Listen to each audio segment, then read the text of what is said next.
আজ সানডে, তাই চলে গিয়েছিলাম বহরমপুরের স্বর্ণময়ী মাছ বাজারে। তো সেখান থেকে আজকে সানডের মাছ বাজার করে নিয়েছিলাম। নেওয়া হয়েছিল 1.5 কিলো কাতলা মাছ। একটা বড় কাতলা মাছ থেকে কেটে নিয়েছিলাম। মাথা যেহেতু আমার হাজব্যান্ড খায় না, তার জন্য মাথাটা নেওয়া হয় না। আর আমিও তেমন একটা এখন আর খাচ্ছি না, একার জন্য আর মাথা খেতে ভালো লাগে না। তো তার সাথে নিয়েছিলাম একটা 1 কিলো ওয়েটের একটা ইলিশ মাছ নিয়েছিলাম, দুটো ছোট ছোট ইলিশ মাছ, সেগুলো ভাজা খাওয়ার জন্য।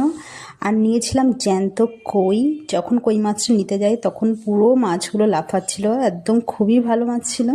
আর নিয়েছিলাম হচ্ছে বাটা মাছ, বেশ বড় বড় সাইজের।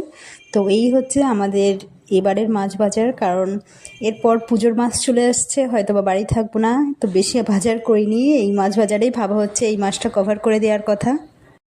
যদিও আজকে মাছের কোনো আইটেমই রান্না করা হবে না, তার জন্য মাছগুলোকে আমি ভালো করে ধুয়ে নিয়েছি। ধুয়ে সেগুলোকে আমি প্যাকেট প্যাকেট করে কৌটার ভিতরে করে ডিপ ফ্রিজে রেখে দেবো।